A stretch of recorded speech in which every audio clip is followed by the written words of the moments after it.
مولانا زاہد الراشدی صاحب موجود ہیں، آپ کسی تعارف کے محتاج نہیں ہیں، میں آپ کو خوش آمدید کہوں گا سلام کے ساتھ۔ السلام علیکم ورحمۃ اللہ۔ وعلیکم السلام ورحمۃ اللہ وبرکاتہ۔ سر بہت شکریہ میسج ٹی وی کو وقت دینے کے لیے۔ میں جاننا یہ چاہوں گا کہ ایک مبلغ کن صفات کا حامل ہو، ایک داعی کی کیا صفات ہوں، کون سی وہ چیزیں ہیں جو وہ اپنائیں اور کون سی وہ چیزیں ہیں جن سے اجتناب ضروری ہے؟ الحمدللہ رب العالمین والصلاة والسلام علی سید الرسل وخاتم النبیین وعلی آلہ واصحابہ واتباعہ اجمعین۔ میں میسج ٹی وی کا شکر گزار ہوں کہ ایک اہم موضوع پر جو آج کی ضرورت ہے مجھے گفتگو کا موقع فراہم کیا۔ اللہ پاک کچھ مقصد کی باتیں کہنے سننے کی توفیق عطا فرمائے۔ میں داعی کی صفات کیا ہونی چاہیے اور دعوت کے تقاضے کیا ہیں، اس پر بات کرنے سے پہلے بطور تمہید کے ایک بات عرض کرنا چاہوں گا۔ تو یہ دیکھیے، ایک ہوتی ہے دعوت، ایک ہوتا ہے دفاع۔ ٹھیک ہے۔ دعوت کا اپنا دائرہ ہوتا ہے، دفاع کا اپنا دائرہ ہوتا ہے۔ ٹھیک ہے۔ دعوت کے تقاضے مختلف ہوتے ہیں اور دفاع کے تقاضے مختلف ہوتے ہیں۔ دعوت کا طریقہ کار مختلف ہوتا ہے اور دفاع کا طریقہ کار مختلف ہوتا ہے۔ دونوں کو خلط ملط نہیں ہونا چاہیے۔ ٹھیک ہے۔ جیسے ملک میں ایک اس کا سفارتی دائرہ ہے، دنیا سے تعلقات بنانے کا، اپنا پیغام پہنچانے کا۔ ایک دفاع کا دائرہ ہے کہ ملک کے لیے لڑنے کا اور ملک کی حفاظت کرنے کا۔ وہ بھی ملک کی ضرورت ہے، یہ بھی ملک کی ضرورت ہے، لیکن سفیر کی زبان اور ہوتی ہے، جنرل کی زبان ہو۔ سفیر کا لہجہ اور ہوتا ہے اور جنرل کا لہجہ اور ہوتا ہے۔ اس کی سرگرمیاں مختلف ہوتی ہیں، اس کی سرگرمیاں مختلف ہوتی ہیں، دونوں ملک کی ضرورت ہے۔ میں کیا کہتا ہوں کہ سفیر اگر جرنیل کا لہجہ اختیار کرے گا تو سفارت کی میز پہ ہار جائے گا، اور جرنیل اگر میدان جنگ میں سفیر کا لہجہ اختیار کرے گا تو میدان جنگ کی جنگ ہار جائے گا۔ ہر ایک اپنے تقاضے ہیں۔ ایک ہے دین کی دعوت کہ دین کے با پیغام کو لوگوں تک پہنچانا، اس کو آپ سفارت کاری سمجھ لیجیے۔ اور ایک ہے دین کا دفاع کہ جہاں جہاں سے دین کو خطرہ ہے وہاں دین کے دفاع کی بات اختیار کرنا۔ دونوں دین کی ضروریات ہیں۔ داعی بھی دین کا، یہ قوم دین کی ضرورت ہے، اور دفاع کرنے والا بھی دین کی ضرورت ہے۔ صرف یہ ہے ایک دوسرے کے تقاضوں کو سمجھنا چاہیے، خلط ملط نہیں کرنا چاہیے۔ داعی پر امید نہیں رکھنی چاہیے کہ وہ جرنیل کا لہجہ اختیار کرے، اور جرنیل سے یہ امید نہیں رکھنی چاہیے کہ وہ سفیر کا دائرہ اختیار کرے۔ دونوں کو اپنے اپنے کام میں کام کرنا چاہیے اور پس پردہ ایک دوسرے سے تعاون ہونا چاہیے۔ یہ ہم اصل میں یہاں گڑبڑ کر جاتے ہیں کہ ہم دعوت کے اور دفاع کے تقاضوں کو خلط ملط کر دیتے ہیں اور ایک دوسرے پر اعتراضات شروع کر دیتے ہیں۔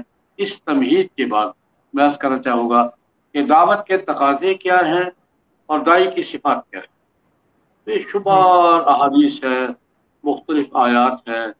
قرآن پاک سے میں دو مقامات کی طرف توجہ دلانا چاہوں گا کہ قرآن پاک نے ایک آیت کریمہ میں دعوت کے تقاضے بیان کیے ہیں اور ایک مقام پر داعی کی صفات بیان کی ہیں۔ میں آج کی گفتگو میں ان دو کا حوالہ دینا ٹھیک ہے۔ اللہ رب العزت نے ایک مقام پر ارشاد فرمایا، اعوذ باللہ من الشیطان الرجیم، بسم اللہ الرحمن الرحیم، ادع الی سبیل ربک بالحکمت والموعظۃ الحسنۃ وجادلہم باللتی ہی احسن ان ربک هو اعلم بمن ضل عن سبیلہ وهو اعلم بالمہتدین۔ یہاں دعوت کے چار تقاضے قرآن پاک نے بیان کیے۔ دعوت دینے کا حکم دیا ہے، ادع الی سبیل ربک، لیکن اس کے چار تقاضے بیان کیے۔ پہلی بات حکمت کے ساتھ۔ موقع حکمت کا معنی کیا ہے کہ موقع محل کے مطابق کس چیز کی ضرورت ہے۔ حکمت کو متعین چیز کا نام نہیں ہے۔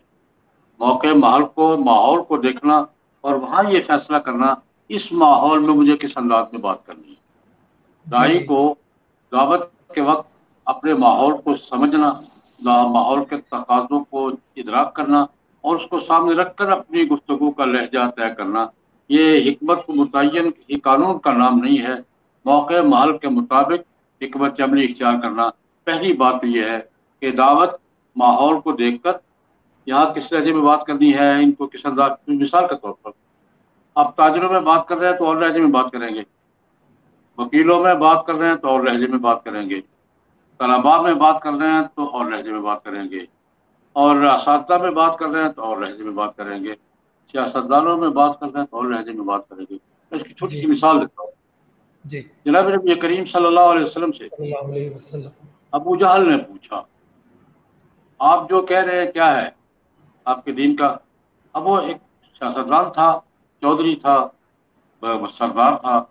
اب اس کی نفسیات دیکھیے حضور نے اس کو کیا جواب دیا کہ جو کلمہ میں تمہیں بتا رہا ہوں یہ اگر تم قبول کر لو تو عرب کی بادشاہت تمہاری ہوگی اور عجم بھی تمہارے تابع ہوگا.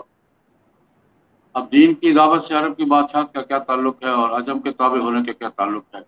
لیکن مخاطب کی نفسیات دیکھی ہے، چودھری آدمی ہے، سردار ہے، بڑا آدمی ہے، اس کو یہی زبان سمجھ میں آئے گی. حضور اس کو یہ فرما رہے ہیں کہ تم لے کو بہل عرب، میں جو کلمہ تمہیں سنا رہا ہوں تو قبول کرو گے عربوں کے بادشاہ بن جاؤ گے اور عجم تمہارے تابع ہوں گے. اب ایک سیاستدان سے، ایک چودھری سے حضور دین کی دعوت دے رہے ہیں، لیکن اس کی نفسیات کے مطابق، اس کی سائیکالوجی کے مطابق اسی کا نام حکمت ہے کہ جی جس کو دعوت دے رہے ہیں اس کی نفسیات کو سمجھے، اس کے ماحول کو سمجھے، موقع محل دیکھے کہ میں نے کیسے بات کی. دوسری بات، ایک بات تو یہ کی کہ دین کی دعوت حکمت کے ساتھ ہے. دوسری بات بالموعظۃ الحسنہ، لہجہ واض و نصیحت کا ہو، لڑنے جھگڑنے کا نہ ہو. بالموعظۃ، آپ دعوت دے رہی ہیں تو نصیحت کے، خیرخواہی کے لہجے میں. ہمارے والد محترم حضرت مولانا محمد سرفراز خان صفدر رحمۃ اللہ علیہ ایک بات کی تلقین کیا کرتے تھے، بات سمجھاتے تھے کہ دیکھو یار تم جس سے بات کر رہے ہو اگر اس کو یہ اندازہ ہو کہ یہ میری خیرخواہی میں بات کر رہا ہے تو تمہاری سخت بات بھی سنے گا وہ، کیونکہ میرا ہمدرد ہے اور میرے ساتھ خیرخواہی کر رہا ہے، تو سخت بات بھی سنے گا. اور اس کو اندازہ ہو جائے کہ مجھے یہ مقابلہ کر رہا ہے اور میری بات کے رد کر رہا ہے تو وہ اچھی بات بھی نہیں سنے گا. پر موعظۃ الحسنہ کا معنی یہ ہے کہ جس کو آپ دعوت دے رہے ہیں اس کو یہ اندازہ ہو جائے کہ میری نصیحت چاہ، میری خیرخواہی کر رہا ہے، میرا ہمدرد ہے، خیرخواہی کر رہا ہے. یہ دوسرا تقاضا ہے، حکمت کے ساتھ بات کرے اور خیرخواہی کے لہجے میں بات کرے. وہ موعظۃ الحسنہ. تیسری بات قرآن پاک نے کیا کی، گفتگو میں کبھی بات بھی ہو جاتی ہے، دعوت پہ جی کبھی کچھ سوال ہوگا، اشکال ہوگا تو وجادلہم باللتی ہی احسن. یہ مجادلہ، مکالمہ، گفتگو، کسی سوال کا جواب دینا ہے، کسی اشکال کا حل پیش کرنا ہے، کوئی کنفیوژن پیش آ گئی ہے، کنفیوژن دور کرنی ہے، حسن طریقے سے نہیں، آسن طریقے سے. مکالمہ بھی بہت بہترین وقت کے بہترین اسلوب سے اس کو سمجھائیں. یہ تیسرا دائرہ بیان کیا. ہمیں حکمت سے بات کرو، خیرخواہی سے بات کرو، اور اگر گفتگو کی ضرورت پیش آئے تو آسن طریقے سے خوبصورت لہجے میں اس کی اشکال کا جواب دو. اور چوتھی بات، ان جی ربک کا وہ عالم بمن ضل عن سبیل، یہ اشارہ کیا ہے ہدایت دینا تمہارا کام نہیں، ہدایت دینا اللہ کا کام. انک لا تہدی من احببت ولکن اللہ یہدی من یشاء. ہدایت دینا اللہ کا میرا کام ہے، تمہارا کام ہے البلاغ المبین. قرآن پاک نے دائی کے ذمہ دو باتیں لگائی، البلاغ المبین. بلاغ کا معنی بات پہنچا دینا، مبین کا معنی سمجھا دینا. ٹھیک ہے. دائی کے ذمہ دو ہی کام ہے، البلاغ المبین. بلاغ کا معنی بات صحیح طریقے سے پوری پہنچا دینا، ادھوری بات نہ ہو، نہ مکمل بات نہ ہو. المبین، سمجھا دینا کہ اس کے ذہن میں بات اتر جائے. ہدایت تمہارے ذمہ نہیں ہے. جناب نبی کریم صلی اللہ علیہ وسلم سے اللہ پاک نے فرمایا کہ کیا آپ جبر کریں گے؟ افان تک تو کرے ہونا ساتا ہے کون مومنین، کیا لوگوں کو مومن بنانے کے لیے آپ جبر کریں گے؟ حضور سے کہہ رہے اللہ پاک، کیا لوگوں پر جبر کریں گے آپ کہ وہ مومن ہو جائے؟ نہیں، جبر کا لہجہ نہ ہو، افہام تفہیم کا لہجہ ہو. تو یہ دعوت کے چار تقاضے قرآن پاک نے ایک آیت میں بیان کیے ہیں. ایک ہے حکمت سے بات کریں، خیرخواہی کے لہجے میں بات کریں، جی اور مجادلہ اگر مکالمہ پیش آئے تو اچھے طریقے سے اچھے لہجے میں گفتگو کریں. اور چوتھی بات، ٹھیک ہے. جبر نہیں کریں. یہ تو دعوت کے تقاضے ہیں. دائی کی ٹھیک ہے. صفات کیا ہے؟ سورۃ جی الغاشیہ کے آخر میں اللہ رب العزت نے کچھ باتیں فرمائی ہیں، وہ میں پڑھ دیتا ہوں. اعوذ باللہ من الشیطان الرجیم، بسم اللہ الرحمن الرحیم. افلا ينظرون الى الابل كيف خلقت والى السماء كيف رفعت والى الجبال كيف نصبت وإلى الأرض كيف سطحت فذکر انما انت مذکر. کیا بڑا علمی سوال ہے کہ اللہ پاک کہہ رہے ہیں کیا تم نے اونٹ کو دیکھا کیسے پیدا کیا گیا ہے؟ کیف خلق وإلى السماء آسمان کتنا بلند ہے. وإلى الجبال كيف نصبت پہاڑ کیسے گاڑ دیے گئے ہیں. وإلى الأرض كيف سطحت زمین بچھا دی گئی ہے دیکھا تم نے. فذکر اب یہ فا تعقیب کے لیے ہوتی ہے نتیجے کے لیے ہوتی ہے. یہ دیکھو اور لوگوں کو دعوت دو. یہ ان چار چیزوں کو دیکھو. اونٹ کو دیکھو, آسمان کو دیکھو, پہاڑ کو جی دیکھو, زمین کو دیکھو. فذکر آپ لوگوں کو نصیحت کریں. انما انت مذکر آپ داعی ہیں. یہاں حافظ ابن کثیر رحمہ اللہ تعالی نے اس پر بڑی خوبصورت بات کی ہے. اور میں ان چار باتوں کے بعد فذکر کا کیا تعلق کہ یہ چار چیزیں دیکھو اور نصیحت کرو. فرماتے ہیں اللہ رب العزت نے ان چار چیزوں کا حوالہ دے کر داعی کی صفات بیان کی. داعی میں کیا خوبیاں ہونی چاہیے یہ چار چیزیں ذکر کر کے ان کو داعی کو بتایا کہ تمہارے اندر یہ خوبیاں ہونی چاہیے. پہلی بات ابل اونٹ, یہ حافظ ابن کثیر رحمۃ اللہ علیہ کی بات نقل کر رہا ہوں میں. کہتے ہیں اونٹ کو جی دیکھو. اونٹ بڑا صابر جانور ہے. 3 دن 4 دن 5 دن بھوکا رہ رہتا ہے. بڑا بھوکا مسلسل جی چل سکتا ہے, پیاس برداشت کرتا ہے. داعی کو اونٹ کی طرح صابر ہونا چاہیے. داعی میں صبر اونٹ کی طرح ہونا چاہیے کہ اونٹ کو آپ جانتے ہیں اونٹ سب سے زیادہ مشقت اور صبر والا جانور ہے, اور داعی کو بھی صبر اور حوصلے والا ہونا چاہیے. دوسری بات میرا سما کیف رفعت, داعی کا عزم آسمان کی طرح بلند ہونا چاہیے. داعی کا عزم محدود نہیں ہونا چاہیے کسی دائرے میں یا کسی سطح پر. کیوں؟ اسلام نسل انسانی کے لیے. اسلام کا خطاب حضور کا خطاب یا ایھا الناس نسل انسانی, اور قرآن پاک کا خطاب بھی حضور کا یا ایھا الناس انی رسول اللہ الیکم جمیعا. آسمان جیسی بلندی کہ پوری نسل انسانی انسان کا ٹارگٹ ہو. کسی طبقے کو, کسی فرقے کو, کسی گروہ کو, کسی نسل کو سامنے رکھ کر نہیں, نسل انسانی کو پوری خطاب دنیا. کر کے. اسے حضرت جی حافظ ابن کثیر تعبیر کرتے ہیں اپنا عزم بلند رکھے آسمان کی طرف. تیسری بات ذکر کی الی الجبال کیف نصبت, پہاڑ کی طرف جب اپنی جگہ سے ہلنا چاہیے. آندھیاں آتی ہیں, طوفان آتے ہیں, سیلاب آتے ہیں, پہاڑ اپنی جگہ پہ رہتے ہیں.